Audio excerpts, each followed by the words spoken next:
Hello friends, welcome to my another blog. আজকে বৃহস্পতিবার। আজকে আমি সকাল সকাল উঠে সব সেরে নিয়েছি, তারপর স্নান সেরে পুজো দিয়ে নিয়েছিলাম, কারণ আজকে আমাদের বিবাহ বার্ষিকী। আমরা যাবো আমার মার বাড়িতে।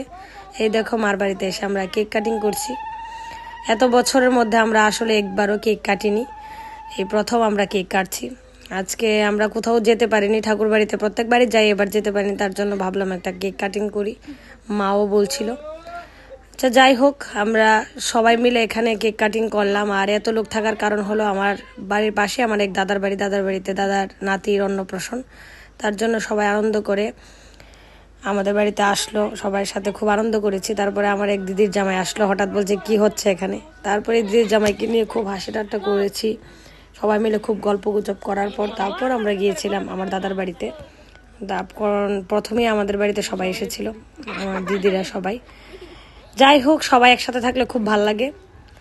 তোমরা আমাকে আশীর্বাদ করবে, আমরা যেন ভালো থাকতে পারি সব সময়। আর আজকে হয়তো আমার বাবা থাকলে খুব ভালো লাগতো। আমি জানি আমার বাবার আশীর্বাদ সবসময় মাথার পাশে আছে। আজকে ব্লগ এতটুকুই, টাটা।